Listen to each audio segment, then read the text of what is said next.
Sí, de hecho ya está sucediendo.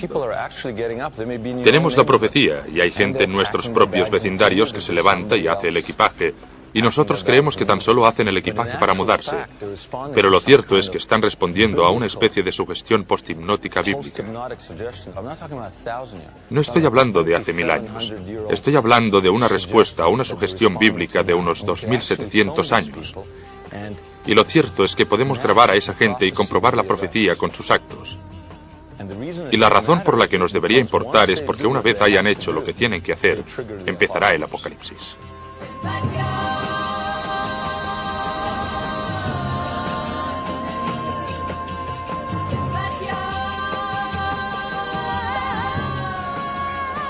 La búsqueda de las tribus perdidas.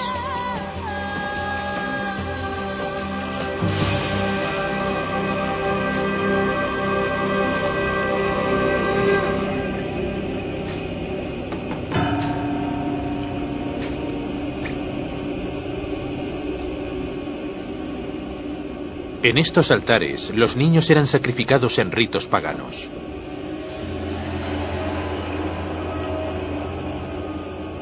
Las escrituras nos cuentan que las tribus de Israel desertarán de la tierra de sus antepasados y adorarán a ídolos en lugares como este. Los profetas decían que por este pecado, las tribus israelitas serían conquistadas y exiliadas hasta el fin de los tiempos, cuando serían reencontradas y redimidas.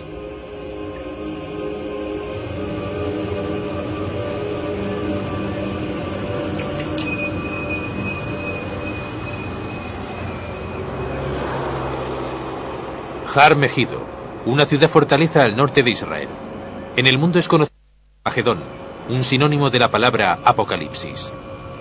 Algo que no sucederá hasta que las tribus de Israel, una vez moradoras de este lugar, regresen.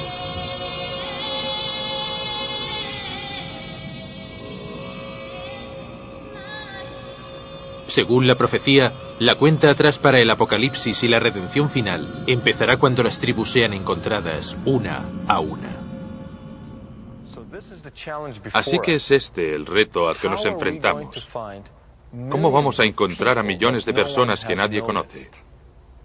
Cuando yo diga encontrémoslas, no me refiero a encontrar a gente que no haya tenido ningún contacto con los occidentales. Me refiero a coger las oscuras piezas de un puzzle e ir a lugares lejanos, a veces peligrosos, a cualquier lugar de la Tierra y con las piezas rehacer el rompecabezas de acuerdo con la profecía bíblica. He hecho un viaje y os invito a hacer ese viaje conmigo.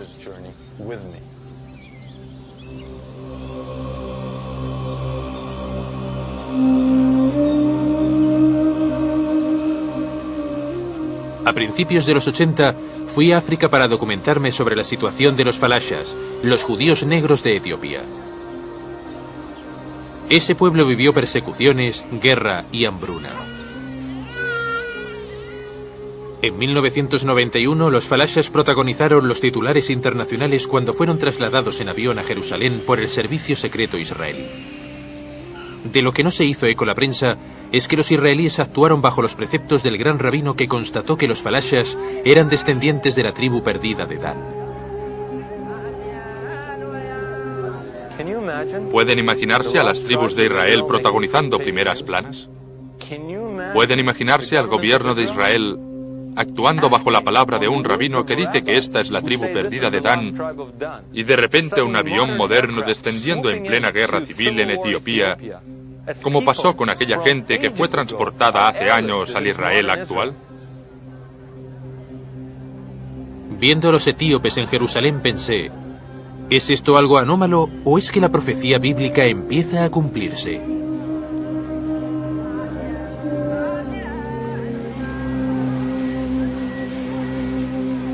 Siete años después del traslado de los falashas, en una planta empaquetadora de tomates cerca de la frontera de Gaza, coincidí con un grupo que la mayoría de israelitas consideran trabajadores tailandeses. Gente procedente del país de las colinas de la frontera indio-burmesa. Dicen ser descendientes de la tribu perdida de Manasés, y como mínimo hay aquí un rabino que les cree.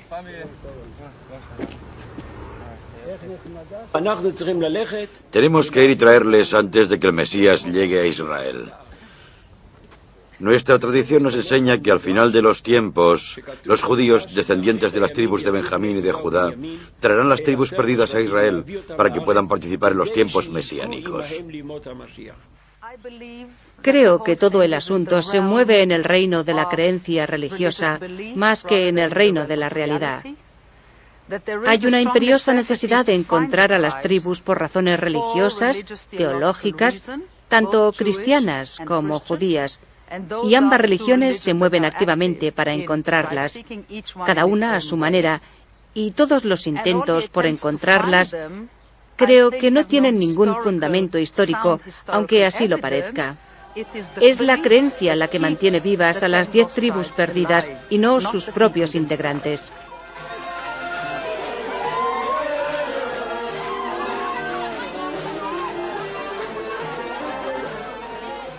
A pesar de los escépticos, el rabí Abichail ha ayudado a cientos de estas personas a emigrar a Israel y ha supervisado su regreso formal al judaísmo.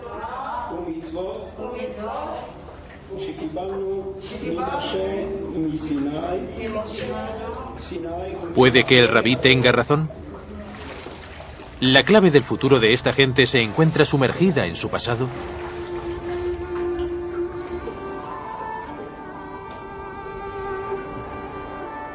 La historia empezó hace 2900 años, cuando tras la muerte de Salomón su reino bíblico se dividió en dos. Al sur, Judea, tierra de 3 de las tribus, incluyendo la de Judá que dio su nombre a la moderna palabra judío. Al norte, Israel, tierra de aquellos que más tarde serían conocidos como las tribus perdidas de Israel.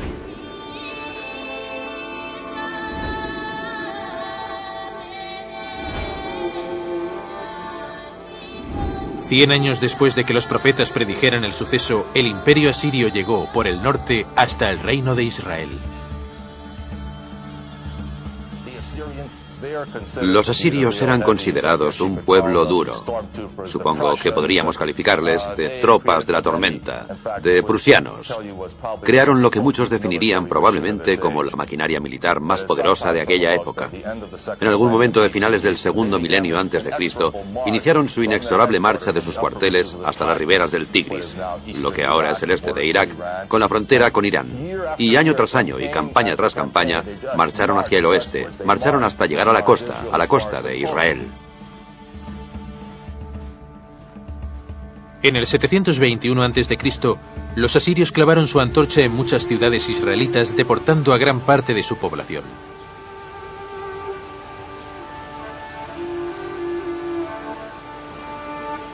La mayoría de estudiantes creen que las tribus se perdieron porque en el exilio no pudieron conservar su identidad siendo asimilados. Estamos hablando de hace 2700 años. Hay documentos históricos, informes históricos datados del siglo V a.C. que se han encontrado en algunas excavaciones que recogen nombres israelíes en Asiria. Lo que nos dice que quizás en aquella época estuvieron allí o al menos pasaron por allí.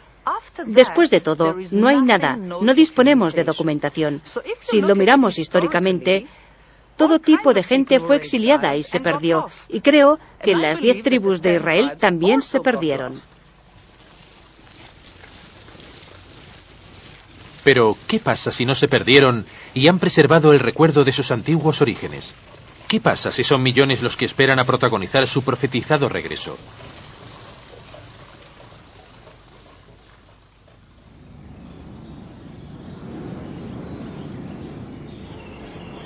El país montañoso en el que Burma colinda con India es el hogar de un pueblo llamado Mammased o Manased, un pueblo que dice ser descendiente de la tribu perdida de Manasés.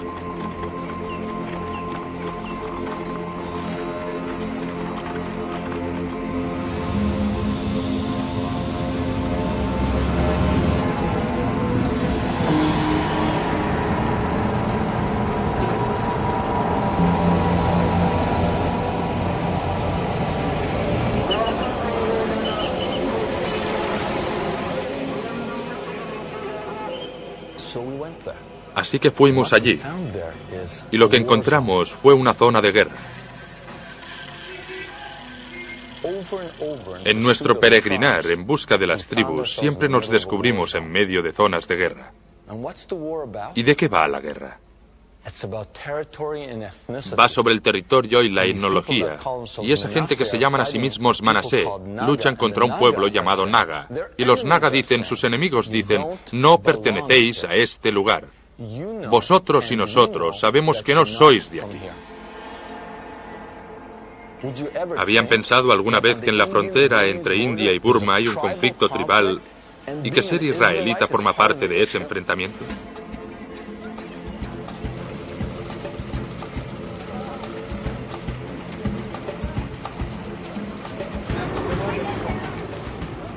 Esta zona se llama Manipur. Repleta de grupos de insurrección, el gobierno indio ha respondido convirtiendo Manipur en un estado policial.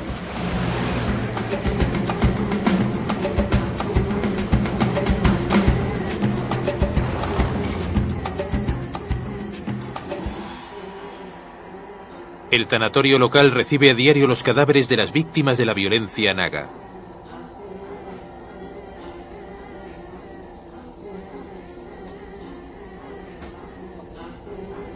Como respuesta, los Manasé han empezado a organizar un ejército clandestino.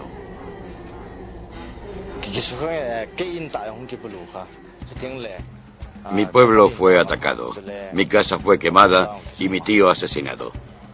Destruyeron mi pueblo. Los israelitas son buenos guerrilleros. Nosotros somos buenos guerrilleros, por eso no tenemos miedo. No tenemos miedo de luchar. Sentimos que somos guerreros.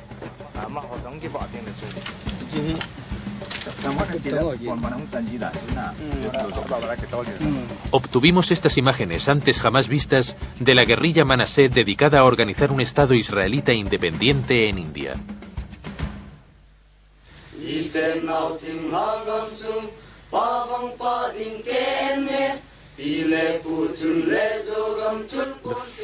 La bandera de Zelengam, que es la bandera del futuro Estado soberano, tiene la estrella de David en el medio. En parte porque los Manasé creen que son una de las tribus perdidas de Israel, la tribu de Manasés, y en parte porque la estrella de David es una figura neutral, un símbolo. Todos los clanes la considerarían aceptable.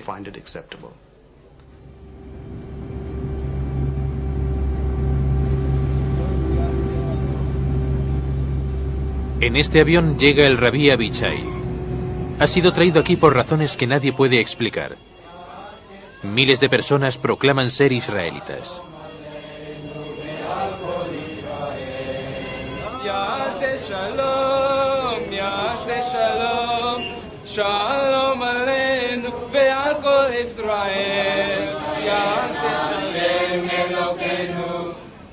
El rabino lleva más de 35 años buscando las tribus perdidas. Cree firmemente que los Manasés son, sin duda, descendientes de la tribu de Manasés, que fue enviada al exilio hace 2700 años.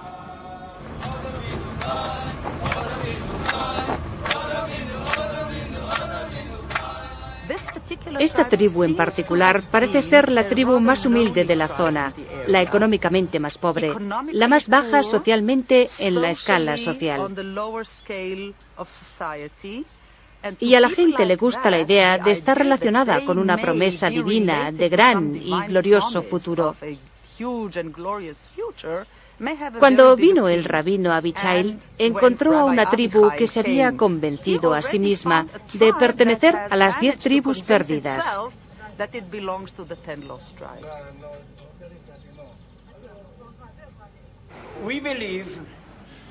Creemos que ser judío no es algo físico. Ser judío está en el alma. Así que el cuerpo de uno puede cambiar generación tras generación. Pero el alma judía siempre permanece. Y creo, con todo mi corazón, que vosotros tenéis alma judía. Quiero ir a Israel en cuanto sea posible para poder alabar a Dios en paz y sin obstáculos. Hoy Israel lo hace todo muy lentamente. Creo que lo principal es llevar allí a los Manasé, a las 10 tribus. Ese será el principal objetivo del Mesías. Miles de Manasé han decidido no esperar pasivamente al Mesías y han optado por emigrar a Israel. A pesar de que aquellos que denotan sus orígenes israelitas continúan practicando el judaísmo aislados del resto del mundo judío. En este pequeño lugar llamado Manipur, en un rincón de la India, seguimos vivos y somos judíos, y nos gustaría volver al sitio al que pertenecemos. Y así lo haríamos si las cosas fueran mejores y nos permitieran ir a ese lugar, que es nuestra tierra madre, Israel.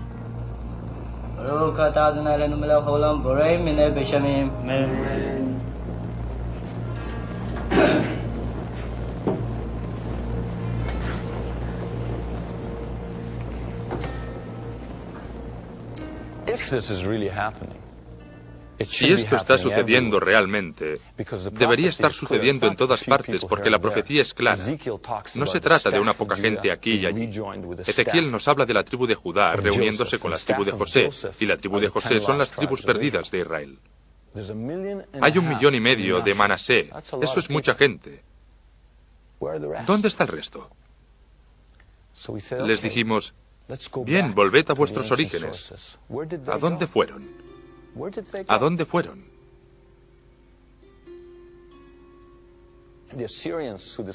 Los asirios, los que destruyeron el reino de Israel y llevaron a la gente al exilio, tenían la afición de esculpir relieves en las paredes.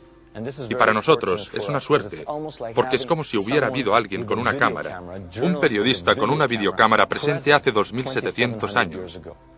Después de destruir a los israelitas, volvieron a casa y construyeron palacios, y en sus grandes paredes esculpieron relieves recreando aquella destrucción.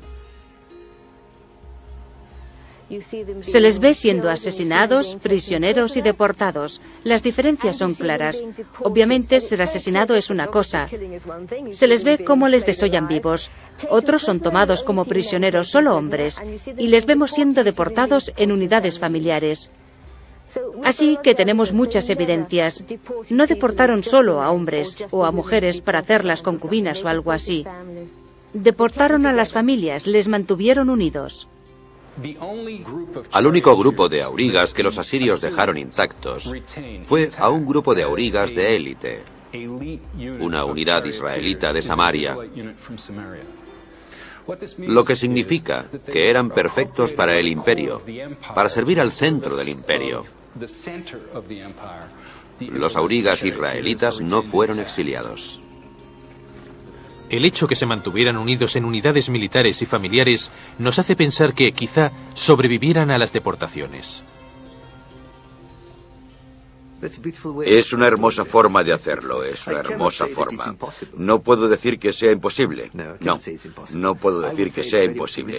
Yo diría que es muy optimista. La gente fue echada a ninguna parte.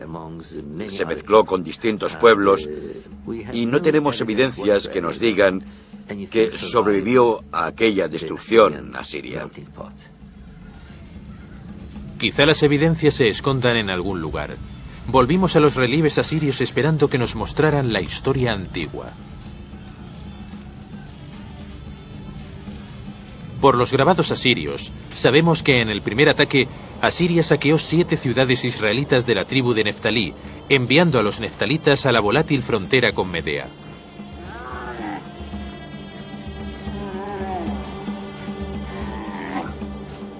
Mientras los asirios perdían territorio frente a los medas, los israelitas se encontraron bajo la ley meda en un imperio que se extendía desde el moderno Irán hasta Asia Central.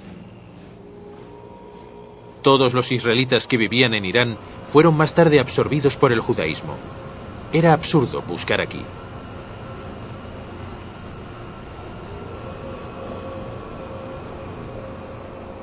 Quizás encontraríamos a los israelitas perdidos en el antiguo imperio Meda, en las autopistas del mundo antiguo, a través de Uzbekistán camino a la China.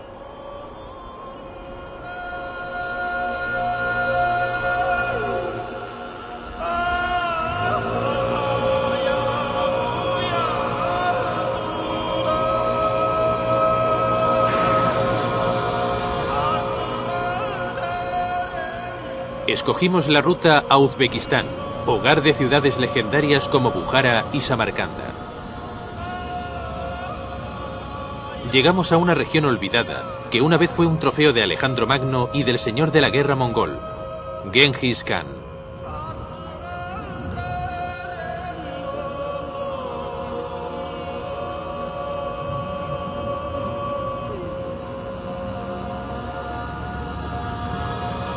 Fundada hace más de 2500 años, Bukhara fue el centro cultural de la región. Desde aquí uno podría ir en todas direcciones. La ciudad de Bukhara es en realidad un cruce de caminos. La legendaria ruta de la seda que se inició en el siglo II pasaba por Bukhara. En el siglo XII, el famoso viajero judío Benjamín de Tudela constató la existencia de una tribu hebrea que se consideraba una de las tribus perdidas, obligadas a exiliarse por los asirios.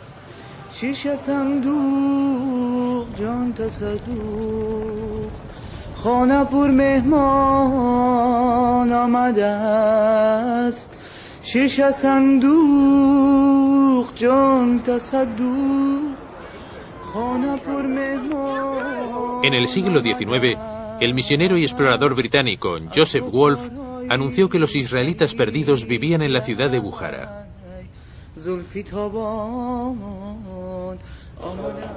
La leyenda cuenta que la mayoría de tumbas halladas datan de los tiempos bíblicos, pero no pudimos encontrar ninguna evidencia que las vincule con los israelitas.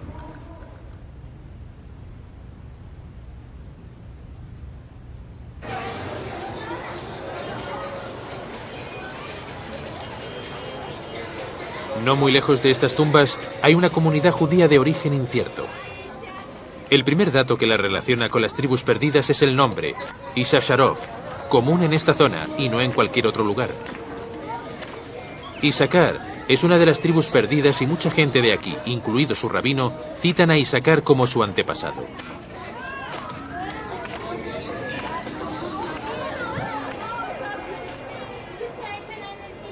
El rastro de Issacar no nos llevó muy lejos, así que exploramos Mahala, el barrio judío, para ver si encontrábamos alguna conexión con la tribu de Neftalí, que también fue exiliada a esta zona. Al principio parecía que lo único que podíamos constatar era que la comunidad era muy antigua.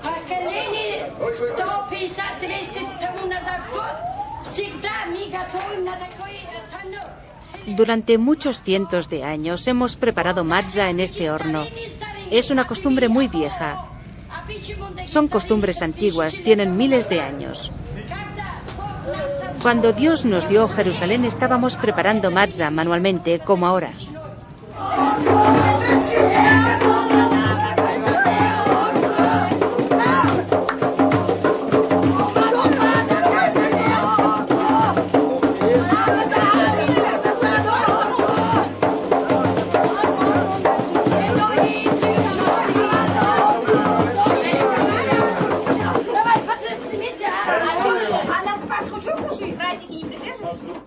Mientras las mujeres preparan pan ácimo para Pascua, los hombres degollan un cordero tal y como ordena la ley bíblica.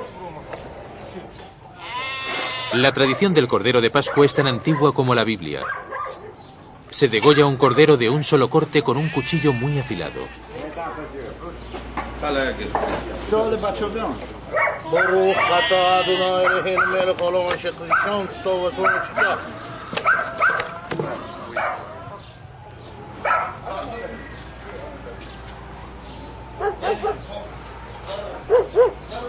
Después se deja fluir la sangre y se vacía. En los tiempos del Éxodo, un arbusto a modo de pincel serviría para identificar con la sangre las puertas de aquellos hogares israelitas.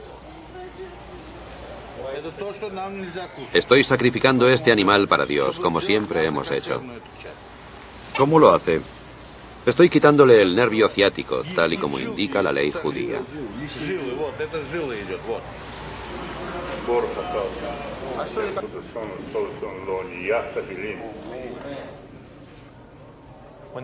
Cuando se les descubrió por primera vez, no decían ser judíos, decían ser israelitas. Ha sido en los últimos 100 años que se han integrado en el cuerpo del mundo de la comunidad judía. Los judíos de Bukhara son importantes porque nos demuestran que la historia de las tribus perdidas es una historia escondida, que hay razones políticas que han ocultado su historia. Por ejemplo, en Bukhara, Uzbekistán, país perteneciente a la antigua Unión Soviética, todo lo israelita se ocultó.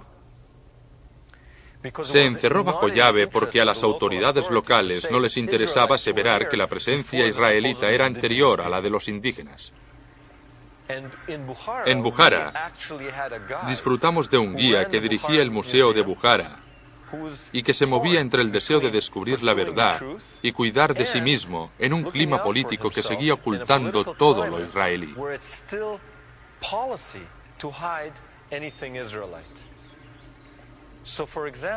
Gracias a él, accedimos a un sótano del Museo de Bukhara. En el piso superior se muestra toda la historia oficial y en el sótano, bajo llave, encontramos todo lo referente al mundo de Israel.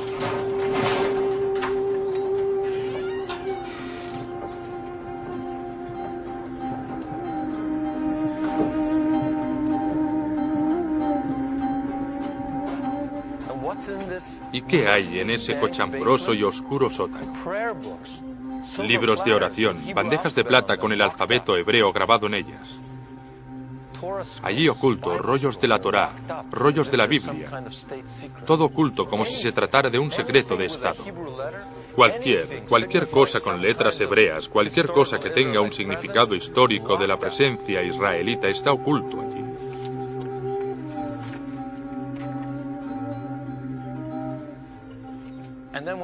Y cuando le preguntamos sobre los israelitas, no quiso hablar directamente sobre ellos, pero nos dijo, verán, hubo un pueblo que gobernó Asia Central durante 200 años y que fueron conocidos como los heftalitas.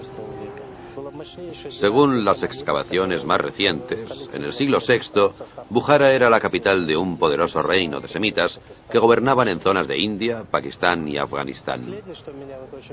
Bien, en el siglo XIX, un escritor ruso, Shubinsky, aseveró que en esta región fue donde se asentaron los israelitas. Pero el pueblo que gobernaba la región fue el heftalita. Y el debate sobre los orígenes de la dinastía heftalita de Bukhara sigue abierto en la actualidad.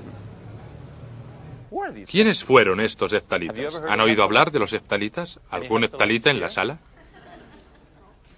No quiero ofender a nadie. Mirando en la enciclopedia británica encontré heftalitas. ¿Y qué dice la primera acepción? Dice, tribu de muchos nombres y enigmática que gobernó Asia Central en los siglos V y VI. ¿Me están siguiendo? Muchos nombres y tribu enigmática y misteriosa. Pero, ¿por qué es tan misteriosa una tribu que gobernó Asia Central durante 200 años? Uno creería que ya serían conocidos después de 100 años de dominio. La segunda frase fue también reveladora, porque dice que fueron conocidos por los escritores medievales como heftalitas y neftalitas.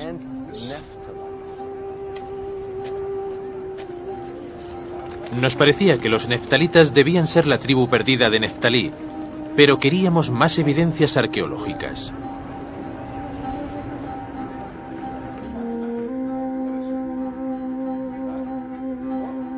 Fuimos al Instituto Tashkent de Arqueología, donde conseguimos acceder a una zona restringida en la que se encuentra un tesoro de antiguos artefactos. Entre ellos, vasijas de 2200 años. Con claridad sobre el antiguo barro, escritura aramea, el idioma de las tribus israelitas.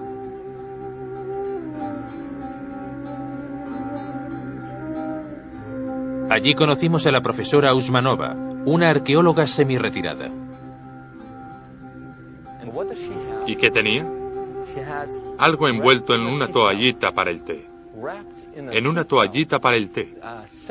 Un viejo objeto ritual religioso de 1700 años con escritura hebrea, con un nombre israelí, con cuernos de carnero. Un objeto religioso de origen israelí procedente de la misma zona a la que las tribus israelitas emigraron supuestamente 1000 años antes de su desaparición.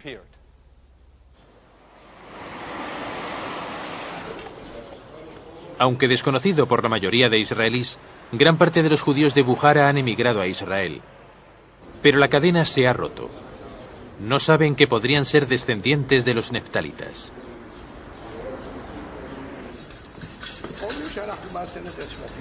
Dicen que somos descendientes de las tribus perdidas, pero no sabemos de cuál. Lo único que sabemos es que somos judíos. Eso es lo importante. Espero que con la ayuda de Dios llegue la redención y con ella la reunión de las tribus. Será entonces cuando sepamos a qué tribu pertenecemos. Hasta entonces nos identificamos con la tribu de Judá.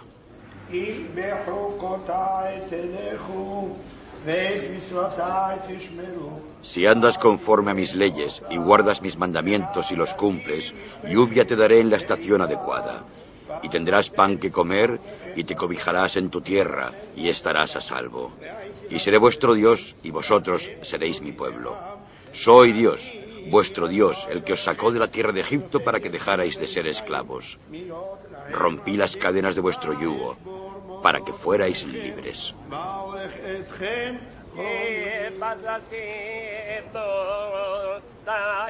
De vuelta a Bukhara, parece que los neftalitas, una vez tribu de reyes, ha sido reducida a una pequeña comunidad de varios miles que no emigraron tras la caída de la Unión Soviética.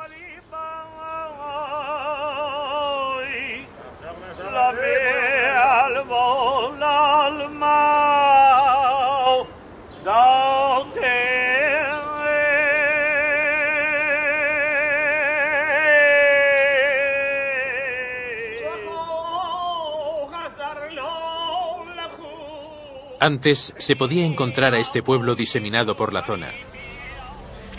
Ahora, en Bukhara, solo quedan unos cuantos enclaves judíos, incluyendo a este en la joya de Asia Central, Samarcanda, una ciudad con una historia de más de 2500 años.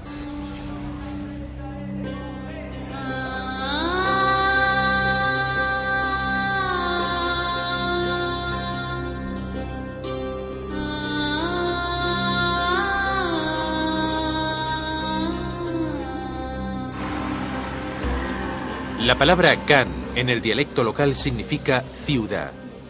Samarcanda se traduce como la ciudad de los samaritanos. Samaria era la capital del reino norte de Israel.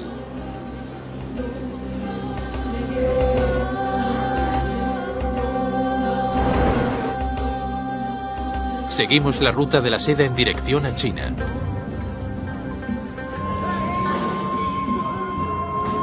La ciudad de Kaifeng fue la ciudad capital de la dinastía Han. Siguiendo la ruta neftalita, supimos que los documentos chinos cuentan que los neftalitas estuvieron aquí. Los chinos les conocían como judíos o Yuda. Hoy es prácticamente imposible identificar a un judío en Kaifeng, pero encontramos a un oficial del gobierno deseoso de hablar. Había una comunidad judía, pero ahora ya no hay ninguna. Ya no queda ninguna comunidad judía. Solo unas cuantas familias.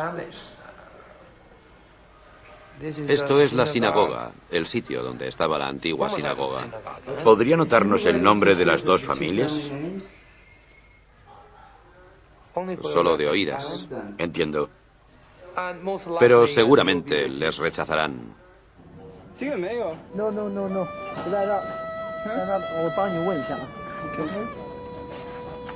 No encontramos a los millones que podrían formar las tribus perdidas en China. Pero, ¿pudieron los últimos judíos de Kaifeng ayudarnos en nuestra investigación?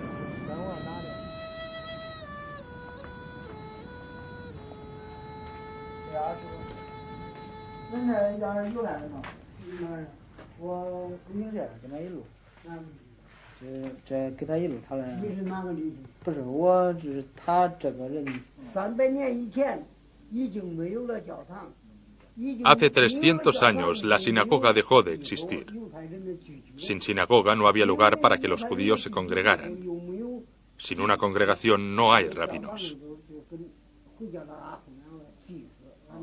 Sin la congregación, sin los rabinos, sin los rituales religiosos o la lectura de las escrituras, no hay adoración. no quedó nada. Sin embargo, hoy hay gente china en Kaifeng cuyos documentos de identidad les describen todavía como judíos, como Yudai. Yudai. Este es el nombre, ¿verdad? Sí. ¿Cree él que es judío?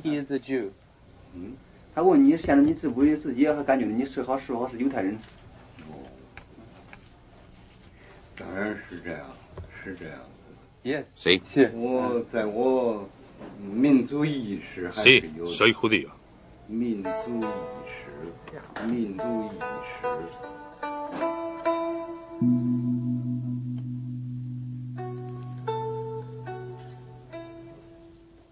Entre los recuerdos de los últimos judíos de Kaifeng pensamos, ¿es posible que los Manasé de India y Burma sean los descendientes de un desconocido éxodo por Asia Central y China? Quizá había llegado el momento de investigar más profundamente las proclamas Manasé.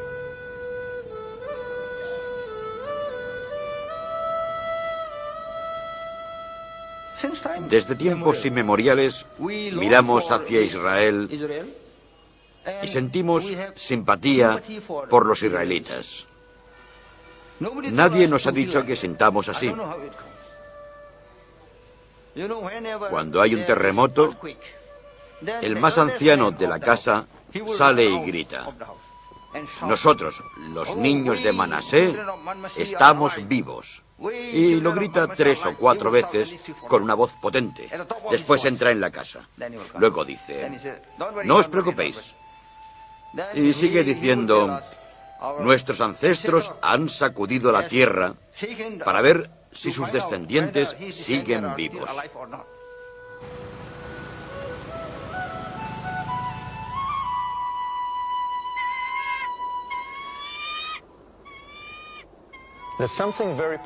Hay algo muy poético en la posibilidad que los Manasé del norte de India sean los descendientes de un desconocido y olvidado éxodo a través de China, pasando por Burma y acabando en India. Y cuando estuvimos con los ancianos de la tribu Manasé, nos enseñaron un mapa que ilustra con exactitud el viaje que emprendieron desde Israel, pasando por Asia Central hasta China y bajando por Burma hasta India. De hecho, fueron más allá y empezaron a cantar una canción en una forma arcaica de su lengua. Una canción no perteneciente a ese éxodo desconocido, sino una canción del éxodo por todos conocido y que nos era muy familiar.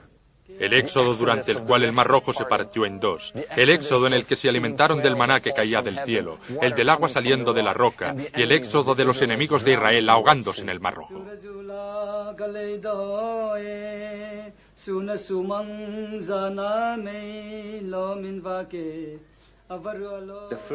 El primer verso nos cuenta la partición del Mar Rojo. Después, el segundo verso dice: pasamos andando a través del mar.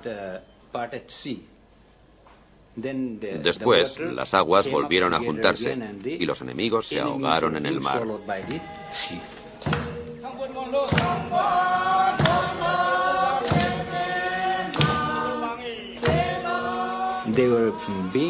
Fueron guiados por una llama por la noche y una nube durante el día. Después alguien dijo: por favor, recoged los pájaros esparcidos y el agua que fluye de esa roca.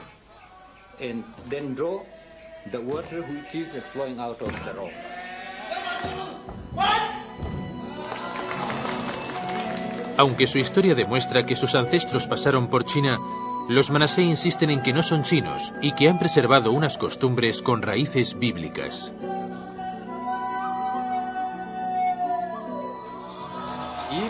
Si somos chinos, ¿por qué no seguimos la religión del pueblo chino? Los chinos practican el confucianismo y el budismo. En esas dos religiones no se contemplan los sacrificios animales. Cuando era niño maté a un animal. Después puse una bandeja debajo para recoger su sangre. Luego, el sacerdote cogió unos arbustos o ramas y los sumergió en esa sangre para pintar nuestras puertas.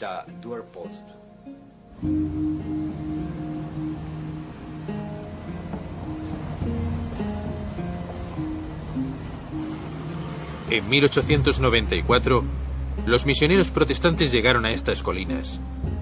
Aunque pensaron que estaban convirtiendo a paganos, parece que la gente era bastante susceptible de ser convertida al cristianismo, ya que veían elementos de su propia historia y mitología en las historias bíblicas que les contaban. Los Manasé siempre han creído que estaban alejados de una tierra en la que se preservaban prácticas bíblicas y se adoraba a un solo Dios.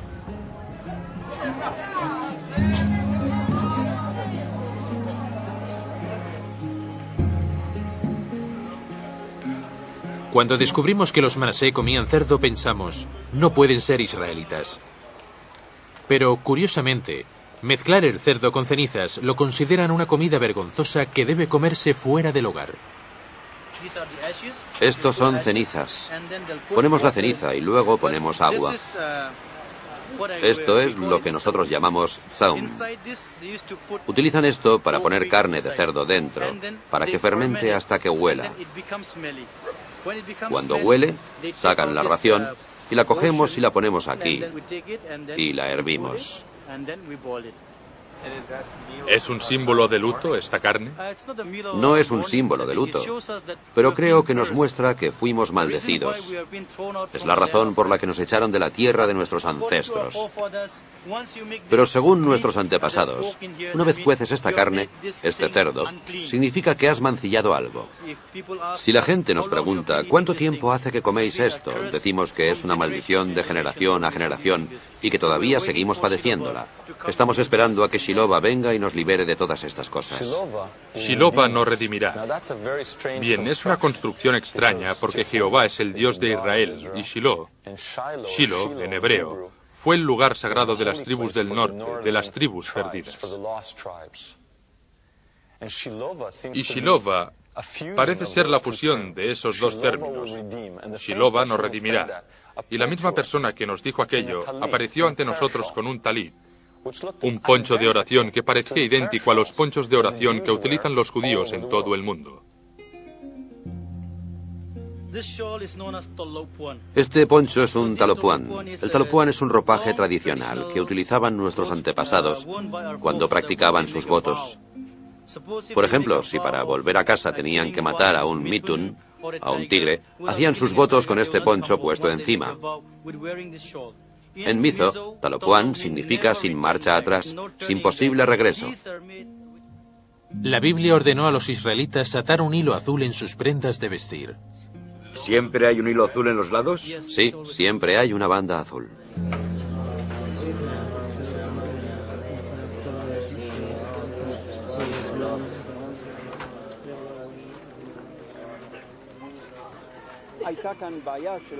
Este pueblo tuvo un problema porque el mundo judío no se relacionaba con ellos.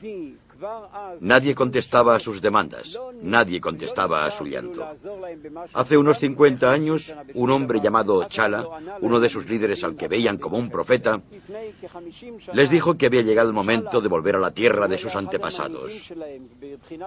Muchos se levantaron con voluntad de seguirle. Nadie dijo, ¿de qué tierra de nuestros antepasados estás hablando? Todos sabían que Tierra Santa era el hogar de sus ancestros.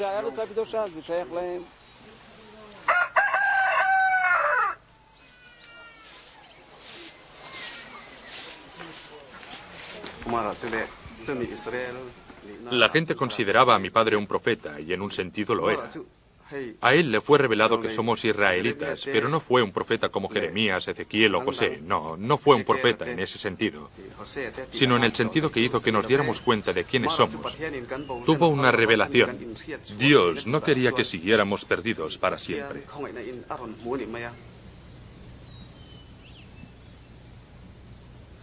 El padre de Daniel Benjamin era seguidor de Chala. Como Chala quiso emigrar a Israel, pero como en su época las autoridades israelíes ignoraron al padre de Daniel, fue enterrado mirando a Jerusalén.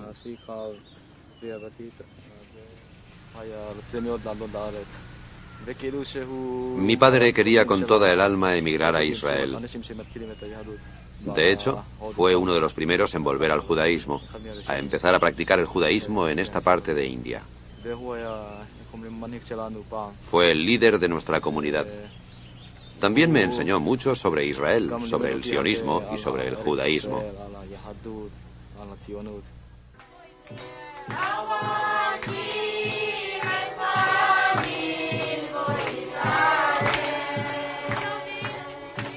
Tras la muerte de Chala, algunos de sus seguidores decidieron que quizá deberían volver al judaísmo antes de regresar a Sion. Pero como se mostraron reticentes a abandonar por completo el cristianismo, optaron por una versión ampliada del judaísmo mesiánico, una especie de adoración llamada judíos por Jesús.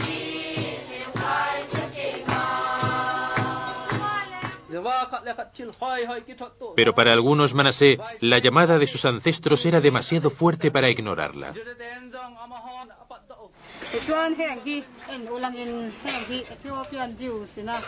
Mirad este dibujo, un dibujo que nos muestra cómo la Torá es llevada de Etiopía a Israel. ¿Veis cuán grande es? Los judíos etíopes eran como nosotros, sentían gran respeto por la alianza y estudiaron la Torá con gran dedicación. Amaban la Torá. Aquí entran en Jerusalén llevando la Torá consigo. Con gran gozo, igual que nosotros, entran en Jerusalén.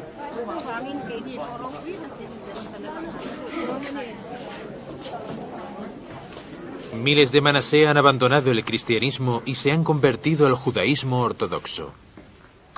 ¿Podría ser este pueblo la tribu de Manasés? Porque si lo fueran, ya habríamos identificado a 4 de las 10 tribus perdidas de Israel. Manasés, Dan, los etíopes, e Isaacar y Neftalí entre los judíos de Bujara, en Asia Central. Y si tenemos razón al pensar en los Bujara como en los descendientes de Neftalí, entonces deberíamos buscar a la de Zebulón, porque la de Zebulón era la tribu hermana de Neftalí en el antiguo Israel. Y la historia nos cuenta que al mismo tiempo que los neftalitas gobernaban Asia Central en los siglos V y VI, otra tribu gobernaba zonas de Afganistán, Pakistán e India. Era la tribu llamada Zabula. Así que quizás en el subcontinente indio, no en la frontera con Burma, podríamos encontrar a los descendientes de Zebulón, tal y como hicimos con los descendientes de los neftalitas en Asia Central.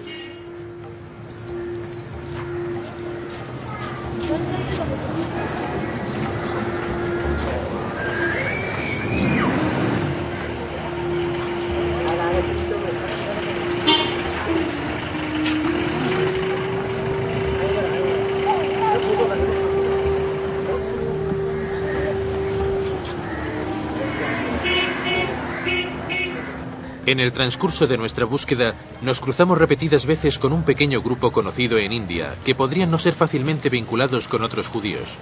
Así que iniciamos viaje a Bombay en busca de Zebulón.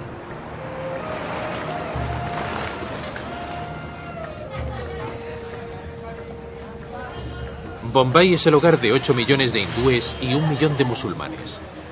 Aquí encontramos una comunidad de unas 5.000 personas, más o menos, que deberían haber sido asimiladas por la cultura dominante hace mucho tiempo. Y aunque ellos no se autodenominan con un nombre tribal en particular, curiosamente, como las tribus perdidas y no como otros judíos, se llaman a sí mismos los niños de Israel, no de Judá.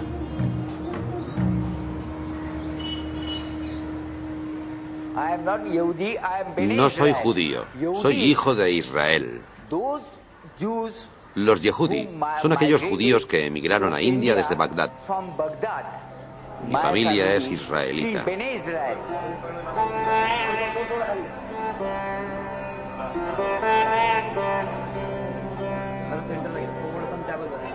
Hace 300 años, un mercader judío que viajaba por la región costera quedó atónito al oír a indios entonando oraciones judías.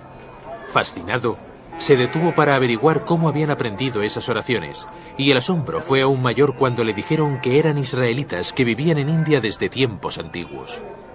Escéptico ante este supuesto, el mercader visitó el pueblo y se presentó ante los israelitas con un surtido de pescado para comer, en parte kasher y en parte no. Cuando vio que aquella gente distinguía el pescado kasher del que no lo era, se convenció que estaba ante una comunidad israelita y les ayudó a volver al judaísmo.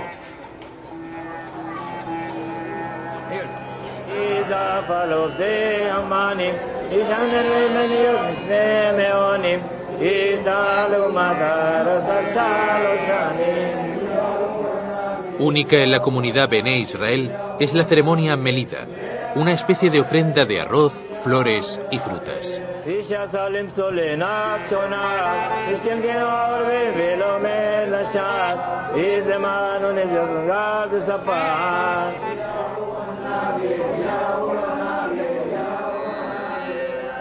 Aunque habían olvidado los orígenes de sus prácticas, los israelitas se entregaban a ella como algo preciado que había pasado de una generación a otra. Observan ciertas reglas y normas del judaísmo, y cuando tienen la oportunidad de contar cuál es el significado de una cosa, se muestran felices. ¿Por qué deberían olvidarlo? Nadie les obliga. Si les hubieran dicho, no, debéis ser hindúes o debéis convertiros al islamismo, pero nunca nadie nos ha obligado a nada, porque somos una minoría en una enorme población de India.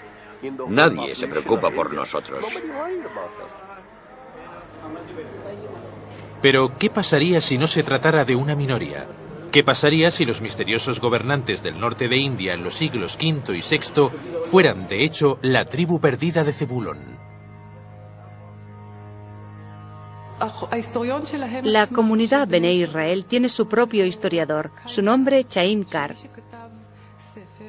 Escribió un libro sobre los Bené Israel a principios del siglo XX. Creía que eran los descendientes de las tribus perdidas. Pensaba que las tribus fueron desmembradas a los confines de la tierra y que algunos habían llegado a la India. Nos habla de varias de sus prácticas y las compara con los rituales del Templo de Jerusalén. Por ejemplo, la ceremonia Melida. Constata que en un periodo primigenio incluso hacían sacrificios como los del templo. Pero todo esto no son más que especulaciones, no hay documentación ni pruebas. Puede que no haya pruebas suficientes todavía a principios del tercer milenio, pero existen evidencias desconcertantes. El lugar más sagrado para los Bené Israel de India es una zona rocosa a 100 kilómetros al sur de Bombay.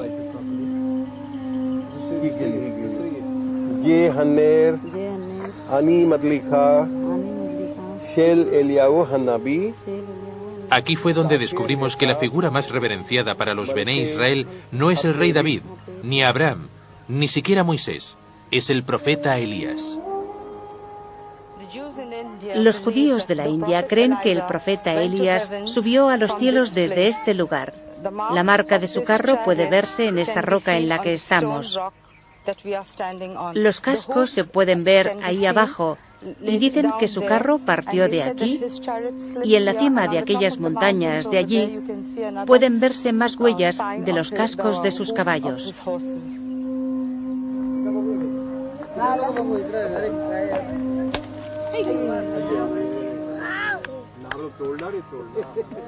Utilizando la roca a modo de altar, los Bené Israel ofrendan un coco sobre la marca del carro de Elías. La veneración a Elías es sugerente, porque Elías era el profeta de las tribus de Israel, que luego se desperdigaron.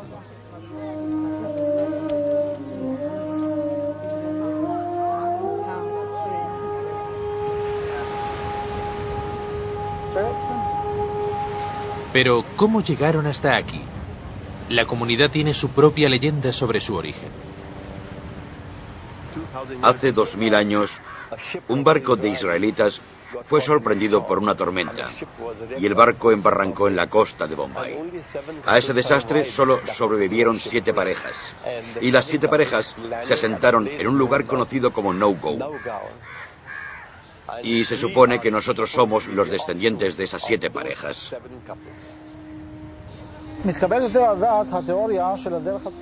Tiene más sentido que esos israelitas no vinieran directamente desde Israel, sino del norte, de la zona de la ruta de la seda.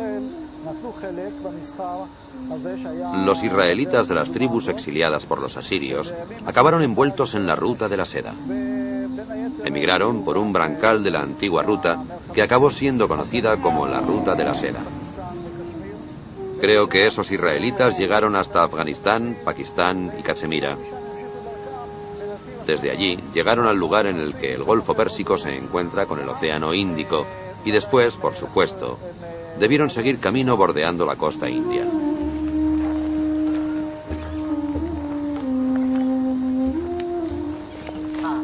Fuera como fuera que llegaran aquí, los Bené Israel todavía saben reconocer las tumbas donde se dice que fueron enterrados los supervivientes del naufragio. Ahora parece que podemos dibujar un vínculo plausible entre los Bené Israel y los marineros procedentes del norte. Pero ¿prueba esto que los antiguos gobernantes del norte de India tuvieran alguna relación con la tribu perdida de Zebulón? Tenemos monedas con la inscripción Jabula. Tenemos documentos históricos sobre su capital, Baruch, que en hebreo significa bendecido. Sabemos que el título de su rey era Mir-Jahola, que en hebreo significa luz del exilio. Y sabemos el nombre del rey, de su rey más famoso, era Toramana, que en hebreo e hindi significa, o parece que significa, creencia en la Torá, fe en la Torá, fe en los libros de Moisés. Así que, a menos que todo sea pura coincidencia, podríamos decir que los Tabula de India y Pakistán eran en realidad la tribu perdida de Zebulón.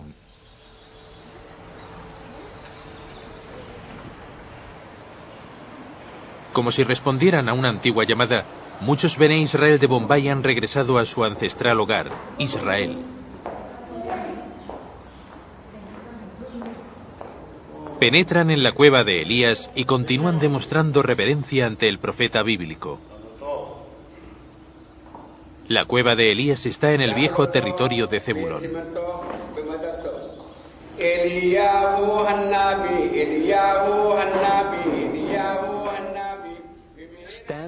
Al entrar en la cueva, debo confesar que tuve la sensación de estar en la dimensión desconocida porque me hallaba entre gente que actuaba según un guión que fue escrito hace casi 3000 años.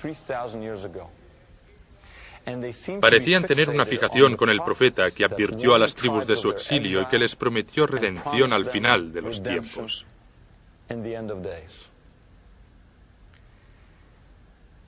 Pero tenemos un problema aquí.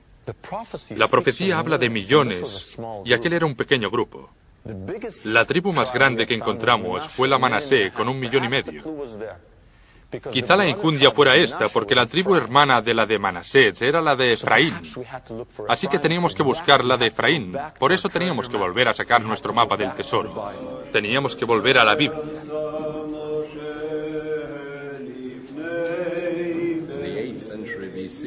En el siglo VIII a.C., la historia bíblica de los hechos es discutible en cuanto a los razonamientos, los porqués y cómo de lo sucedido. Pero sobre lo que pasó, la historia bíblica es totalmente fiable. Es totalmente paralela a lo descubierto en las excavaciones arqueológicas. Miro las cosas como creyente. Para mí las escrituras son capitales. En el libro de los Reyes encontramos varias referencias sobre a dónde fueron exiliadas las tribus. Lo mismo sucede con el libro de las Crónicas. En estos textos se cuenta que fueron exiliados a 5 lugares. Primero, a las montañas Medas, en dirección a Kurdistán y el Cáucaso. Después, al río Gozán. En tercer lugar, Halá. En cuarto, Jara. Y finalmente a Jabur. ¿Dónde están estos lugares? En la Siria moderna hay lugares que corresponden, sin duda alguna, a las localizaciones bíblicas. Hay un río llamado Jabur, y cerca se encuentra la ciudad de Gozán. Es muy interesante. Recientemente se encontraron unos documentos en una ciudad del río Jabur durante unas excavaciones alemanas. En 1993 se publicó el hallazgo. Solo 4 documentos, creo, y en 1 o 2 de ellos hay nombres hebreos. Uno de ellos es Hazakiyahu, Hezequía. La fecha, el primer año de Nebuchadnezzar, lo que significa que no son judíos.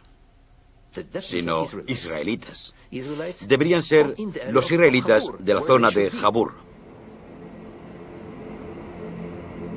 Hoy ya no hay israelitas esperando en el río Jabur. Pero, ¿qué pasaría si se hubieran trasladado al este llevándose consigo el nombre de esos lugares?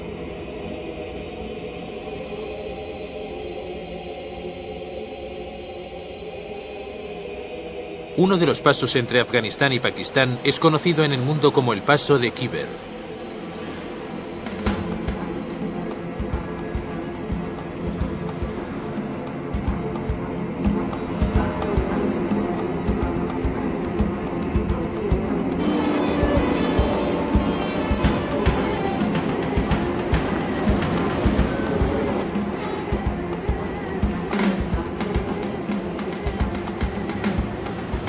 El paso de Khyber es uno de los lugares más licenciosos y peligrosos de la Tierra.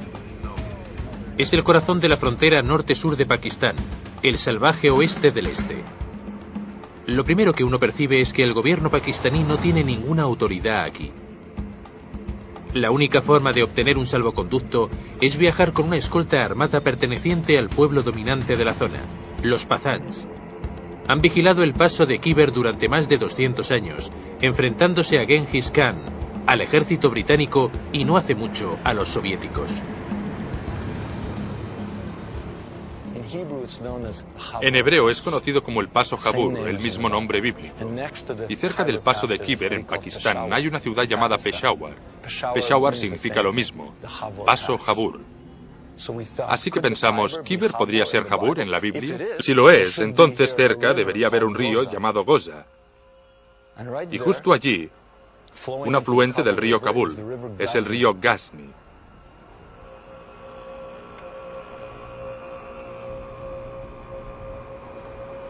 Y nos dijimos, si esto es Jabur, debería de haber algún lugar por aquí que fuera la ciudad de Farah. Y a 300 kilómetros en Afganistán hay una ciudad llamada Flarat.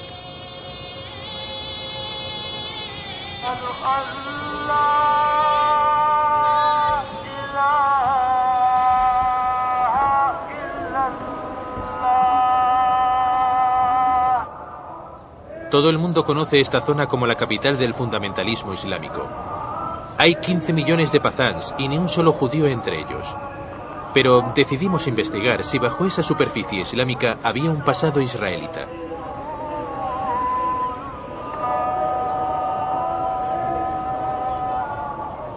La primera pista fue el hecho que los Pathans proclaman descender de Afgán, hijo del rey Saúl de Israel.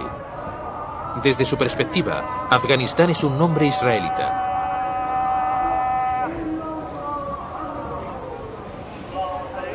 Cuando adoran, parecen musulmanes.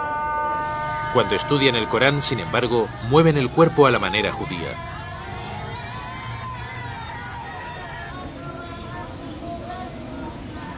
Hoy en día siguen un antiguo código llamado Pukhtunkhwali, al que son fieles más allá de la ley islámica.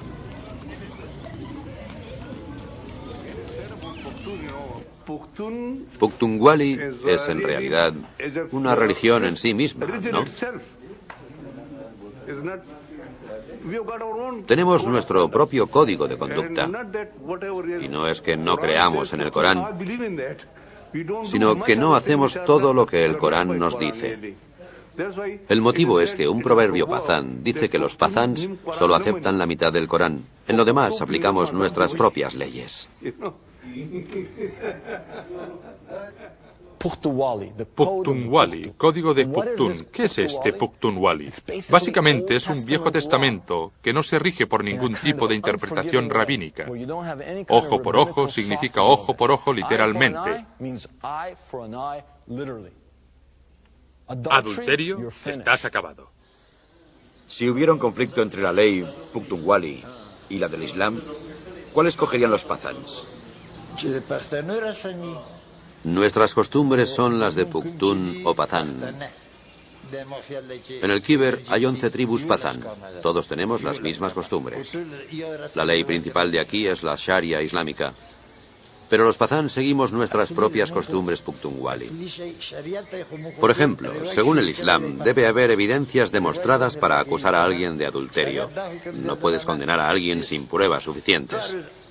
Pero según la ley Pukhtunkhwali, aunque haya una ligera sospecha de una relación ilegítima entre un hombre y una mujer, ambos son condenados a morir. El tema queda zanjado y no hay nada más que discutir. Como en la Biblia, los Pazán siguen ligados a los sacrificios animales con propósitos religiosos. Soy de los Musahel, del pueblo de Moisés. Sacrificamos ovejas. Por ejemplo, en una boda, nuestros ancianos sacrificaban 4 corderos. Hoy, si las cosas van bien, un hombre puede sacrificar 10 corderos. Hacemos sacrificios para agradar a Dios y a la gente también. También había gente que solía encender lámparas de aceite los viernes por la noche para pedir perdón y bendiciones de Dios. Estamos en un país supuestamente dominado por los musulmanes, pero no por unos musulmanes cualquiera, sino por fundamentalistas musulmanes. Y de nuevo nos encontramos con gente que dice, somos Musahel, pertenecemos al pueblo de Moisés.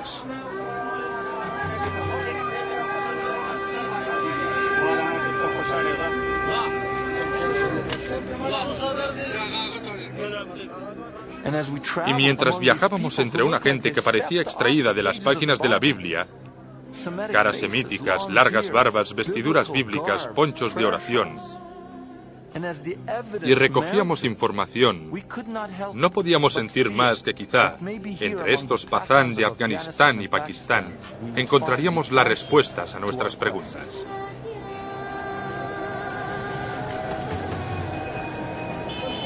Nos quedamos atónitos al descubrir que los Pazán siguen las leyes bíblicas que se creía habían desaparecido hace miles de años. Como en la Biblia, aquellos acusados de matar a un hombre pueden escapar a las ciudades de refugio designadas. En nuestros viejos libros se menciona que si matas a alguien intencionadamente, puedes escapar a los lugares designados como refugio. Nuestros libros dicen que Moisés ordenó a Josué establecer ciudades de refugio y decirle al pueblo que debería honrarlas.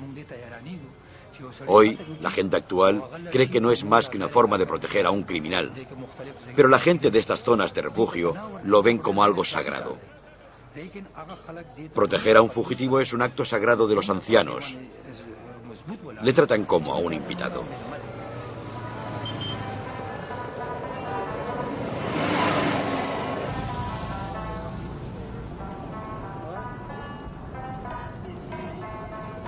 Parece como si los Pazán estuvieran atrapados en el tiempo, rememorando con tenacidad sus antiguas tradiciones. Han creado literalmente un muro entre ellos y el mundo exterior. Viven en grandes núcleos familiares en los que esconden a sus mujeres.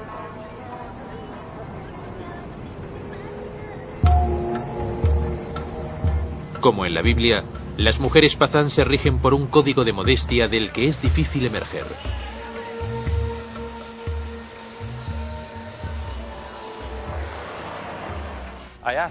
Pregunté a los Pazán cómo podían cantar canciones de amor cuando esconden a sus mujeres. ¿Cómo puede un hombre cantar una canción a alguien que está en la cocina desde otra habitación, desde el comedor? Me dijo, no, y se rió. Y siguió, nuestras canciones de amor se cantan en los pozos. El único sitio legitimado para que una mujer honesta pueda ser vista es el pozo. Inmediatamente me di cuenta que todos los romances bíblicos suceden en un pozo. Moisés conoce a Débora en el pozo, ¿no? Jacobo conoce a Raquel y a Lea en el pozo. Rebeca es conocida por Isaac en un pozo. Siempre hay un pozo.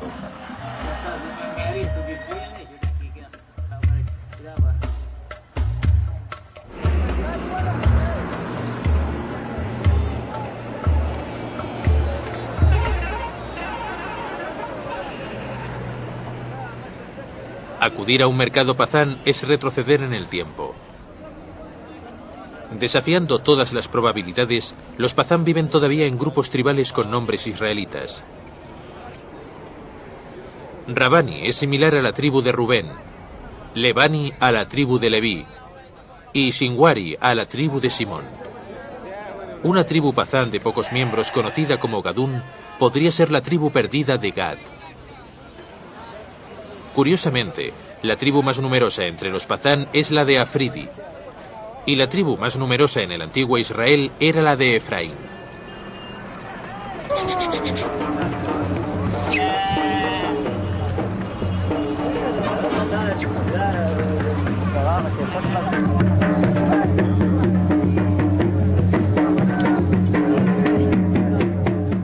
Existe incluso una subtribu llamada Guaziri, conocida por la extensión de su cabello. En los tiempos bíblicos, los naziri, como Sansón, tampoco se cortaban el cabello.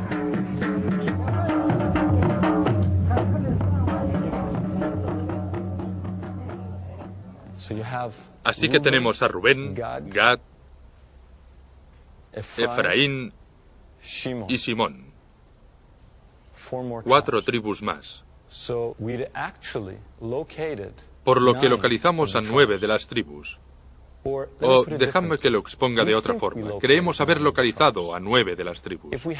Si no hemos localizado a 9 de las tribus, entonces hay una extraña coincidencia entre toda esa gente con nombres bíblicos y prácticas bíblicas, con una memoria israelita exactamente donde deberían estar según el mapa bíblico. Si alguien tiene alguna otra explicación, estaría abierto a ella, aunque no podría entenderla. Hay gente que vive entre los pazán que proclama ser descendiente de los asirios y que todavía conserva una tradición oral sobre la conquista de Israel.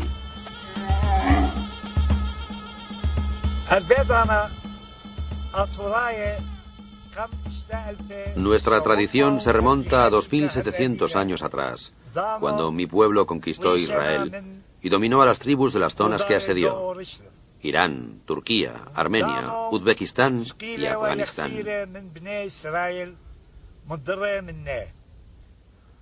Los israelitas fueron enviados a todos esos lugares. Nos servían como esclavos. Actuaban como tutores de los niños asirios.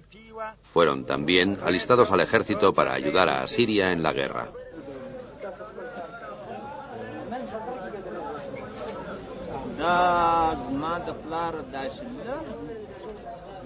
Cuando era joven y no llevaba barba, el tío de mi abuelo murió a la edad de 115 años. Le llamábamos Baba, abuelo. Solía decirnos que éramos los niños de Israel. Yo era joven, y a esa edad se te olvidan las cosas. No te interesa demasiado la historia ni cosas por el estilo. Pero ahora me gustaría saber cuáles son nuestros orígenes. ¿De dónde venimos?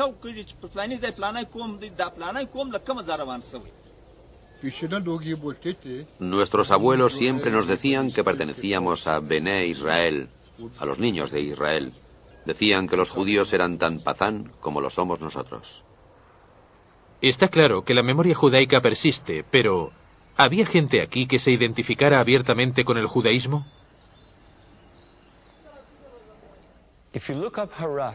Si buscamos Harat en la enciclopedia judaica, por ejemplo, encontraremos 1 o 2 párrafos.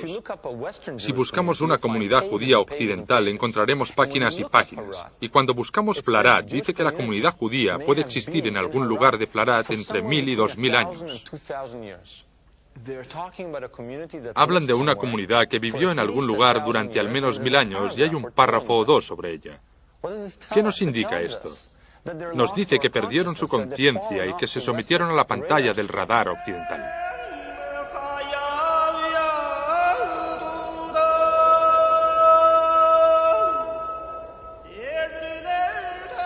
En Flarat descubrimos este cementerio con estrellas de David e inscripciones hebreas. Durante al menos 1000 años fue ocupado por la comunidad judía más antigua del mundo.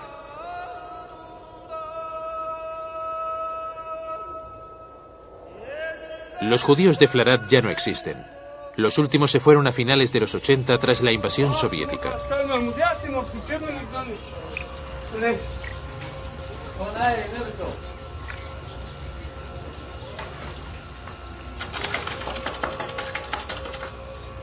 Ahora el país está inmerso en una guerra civil pero uno de los Pazán accede a conducirnos hasta una de las viejas sinagogas.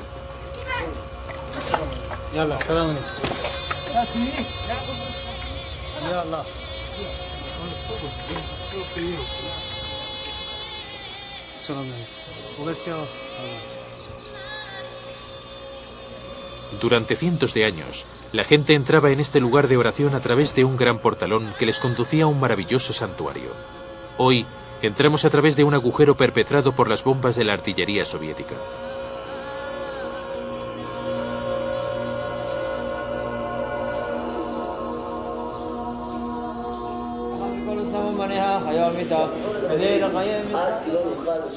Hay una pequeña comunidad de judíos afganos en Israel. Como los de Bukhara, son totalmente desconocidos. Recuerdan a sus antiguos vecinos Pazán no como judíos, sino como gente relacionada con ellos en cierta manera.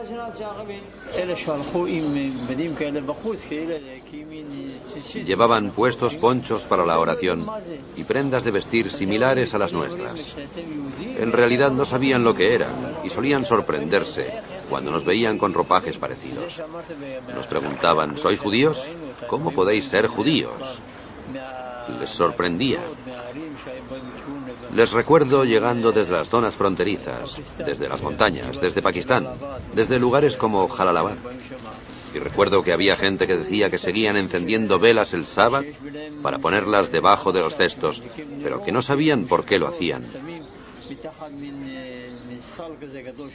Tenían todas esas tradiciones, pero no sabían cuáles eran sus orígenes. Lo único que decían era, nuestros antepasados lo hacían. ¿Creían que eran judíos? Pensaban que eran más judíos que nosotros.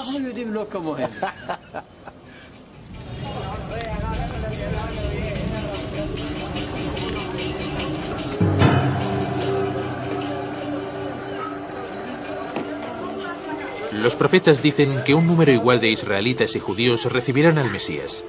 Curiosamente, el número de Pazans y judíos en el mundo es prácticamente idéntico.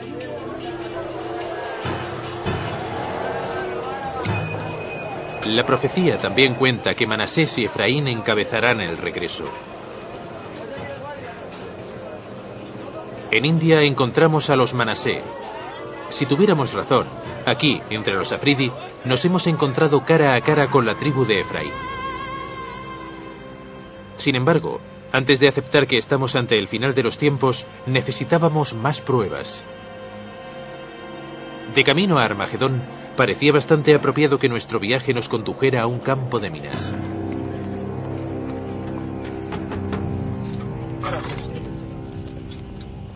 Necesitábamos evidencias más palpables de que los Pazán eran de las tribus perdidas, así que nos dirigimos a la ciudad afgana de Kandahar, donde en los 50 fue descubierta una piedra con antiguas inscripciones. Durante la invasión soviética, esta piedra fue enterrada bajo escombros y rodeada de minas. Los puntos rojos indican las minas sin detonar que hay en el camino.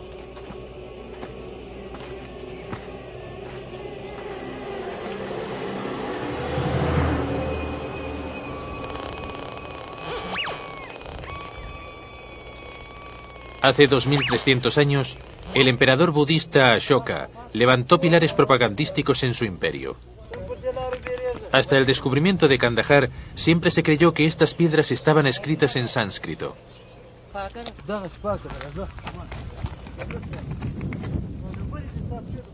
Pero la piedra enterrada aquí está escrita en arameo.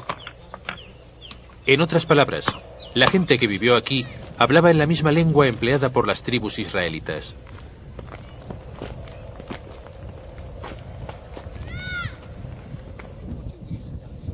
Llegamos hasta aquí con un anciano de la zona con la esperanza de fotografiarla, pero en la situación en la que se encuentra fue imposible.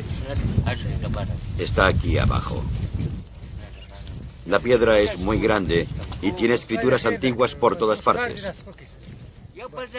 Una superficie dura como esta, pero nadie puede llegar hasta ella. Este es, sin duda, el lugar. No se puede seguir con esto.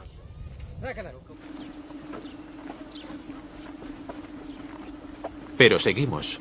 Sabíamos que al cruzar la frontera pakistaní había otra piedra raramente mencionada por los estudiantes occidentales. Mira eso, ahí está, justo ahí. ¿Qué es? Aquí la piedra era accesible. Para nuestra sorpresa, descubrimos que no estaba escrita en sánscrito, sino en lengua aramea.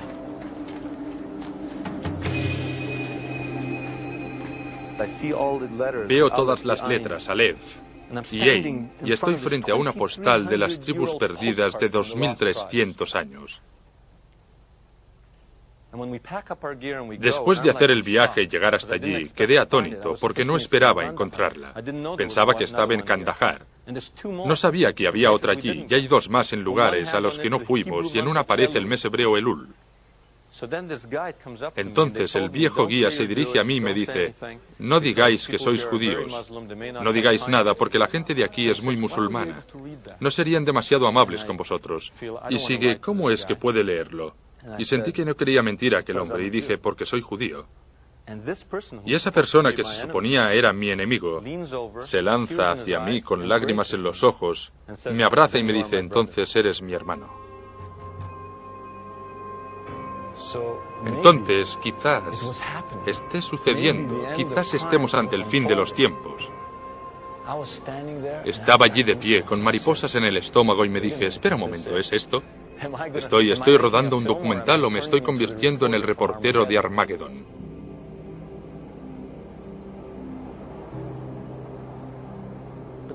Entonces algo me sacudió. No habíamos encontrado a nadie que dijera ser Cohen, sacerdote.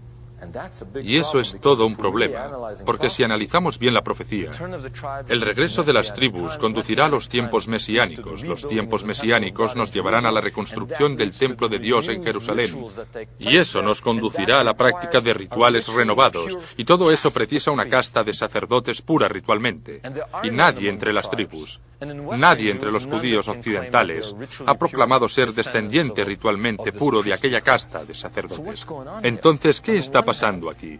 Por un lado, parece que la profecía está cumpliéndose, y por el otro, faltan algunos personajes clave del drama bíblico.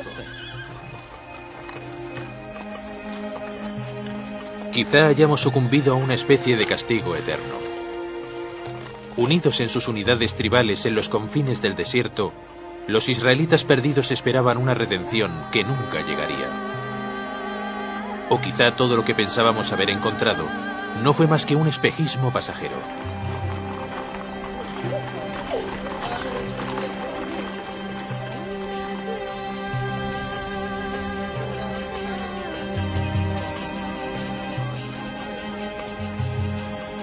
Había una pista que no habíamos seguido, una tribu cuyos descendientes no habíamos encontrado, la tribu de Aser. Ya que los sacerdotes Cohen no vivían entre las otras tribus, quizás si localizábamos la de Aser, encontraríamos la clave para resolver el enigma Cohen. ¿Es posible que haya un lugar en que los Cohen puros aguarden hasta el regreso del gran cuerno? ¿Hasta que las tribus hayan vuelto a casa? ¿Hasta que las trompetas celestiales tañen, esperando a cumplir con sus deberes sacerdotales?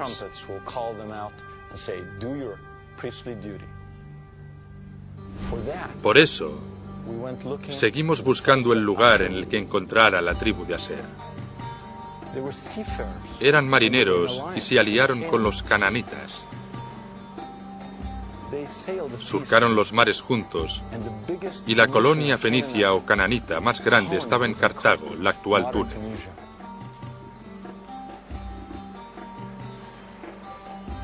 Entonces fuimos a un lugar en el que no habíamos estado para buscar la única tribu con la que todavía no habíamos tropezado. Justo a unos kilómetros al sur de la costa de Túnez hay una isla, y en esa isla hay una comunidad que reside allí desde tiempos bíblicos.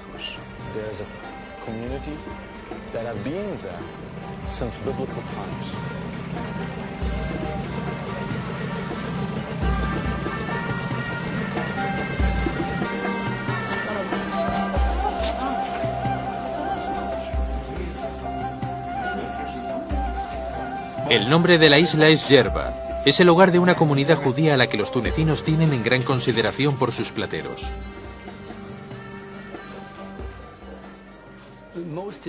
La mayoría de historiadores sostienen la teoría de que la comunidad judía de Yerba es la comunidad más antigua de todo el mundo.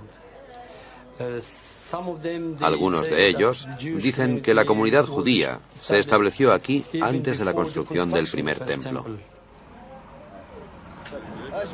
Lo que ahora sabemos es que la comunidad se dividió en dos barrios, uno para los judíos españoles que llegaron aquí en el siglo XVI y otro no para los asertitas, sino para los Cohens y nadie más.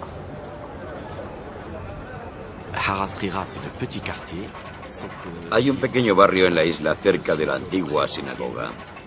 Hay un vecindario judío más grande conocido como el Barrio Grande. El Barrio Grande está principalmente ocupado por los judíos que llegaron tras ser expulsados de España. También lo habitan judíos procedentes de etnias distintas. Por otro lado, el barrio más pequeño está constituido esencialmente por sacerdotes Cohen que llegaron aquí, en tiempos bíblicos, tras la destrucción del primer templo de Jerusalén.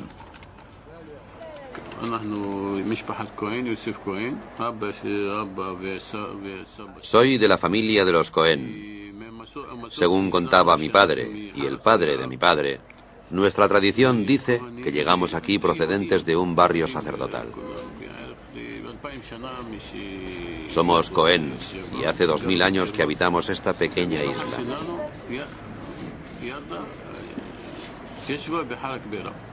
La historia cuenta que esta comunidad fue fundada en tiempos bíblicos por los sacerdotes del templo que se enfrentaron a la jerarquía religiosa en Jerusalén.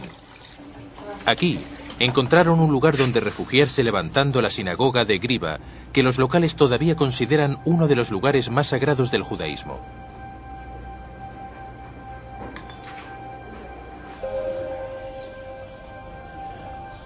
Según la tradición de los Cohen, Griba posee un tesoro de reliquias de oro y plata destinadas a ser utilizadas por los sacerdotes Cohen en el futuro templo de Jerusalén, que será erigido después del Apocalipsis. El tesoro sagrado está supuestamente enterrado bajo el santuario. En un pequeño espacio bajo el santuario principal no encontramos ninguna reliquia. Lo que encontramos, sin embargo, fue la piedra fundacional cuyas inscripciones originales, si las hubiera, han quedado cubiertas por la negra cera de incontables velas. Tesoro enterrado o no, lo que está claro es que los Cohens de Gerba han conservado una tradición sacerdotal común sin parangón en todo el mundo.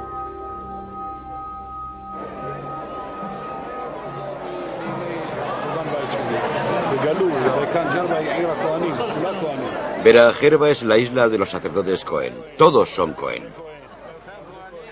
¿Es usted un Cohen? Sí, y él también.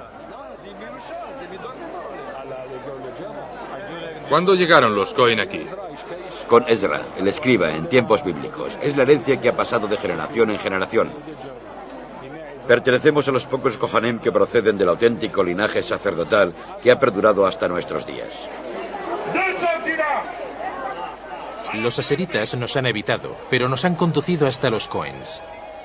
Parece que, si fuera necesario, los sacerdotes del templo estarían dispuestos a dirigir la era mesiánica, asegurando así que el regreso de las tribus no sea en vano.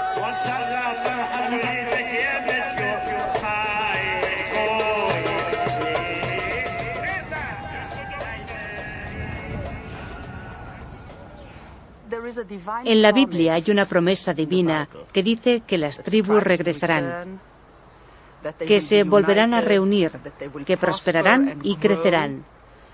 Es una promesa recogida por muchos profetas como Isaías, Jeremías y Ezequiel, en un lenguaje florido con hermosas metáforas, como en Ezequiel. Pero no es más que un suponer. Se hizo una promesa, pero no hay evidencias de que vaya a cumplirse.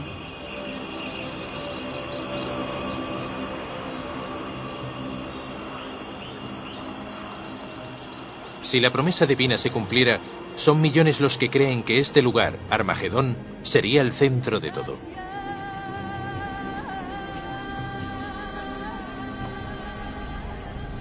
Es aquí donde, hace ya mucho tiempo, las tribus israelitas libraron una de sus más fieras batallas contra los asirios. Y la nueva era dará comienzo solo cuando los descendientes de aquellos antiguos guerreros regresen.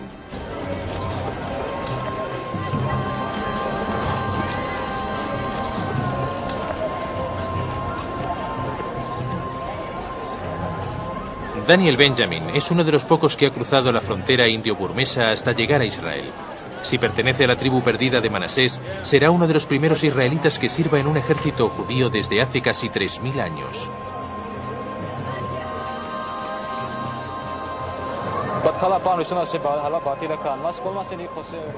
La primera vez que vine aquí, todo lo que tenía en mente era mi padre, su venerado recuerdo.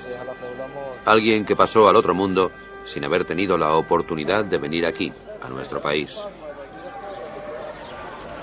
Así que la primera vez que vine a este lugar, lloré con todo mi corazón.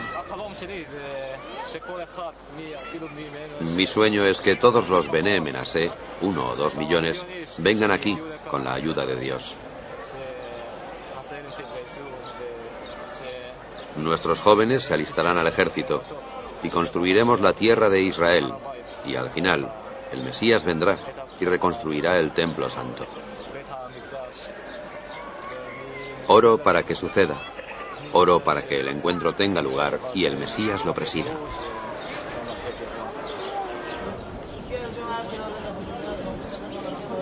Al ver a Daniel orando al lado de un israelí etíope, no pude evitar preguntarme si la historia cerraría el círculo. Si las tribus de Dan y Manasés habían empezado el profetizado regreso de los israelitas perdidos.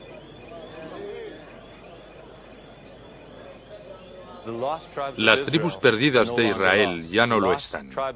Las tribus perdidas de Israel nunca han estado perdidas. Lo que se había perdido era nuestra conciencia. Lo que se había perdido era nuestra sensibilidad en lugares del mundo no occidentales. Nosotros los perdimos. Ellos nunca se habían perdido a sí mismos.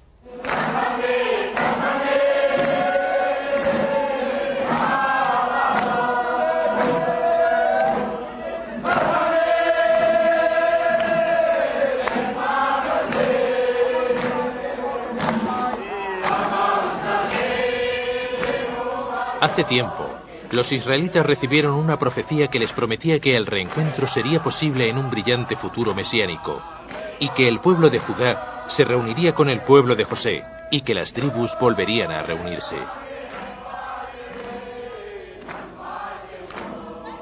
Ahora esta gente cree que su largo exilio de casi 3000 años ha terminado, y que su redención está cerca. Junto a su rabí celebran no el principio del fin, sino el principio de un nuevo principio.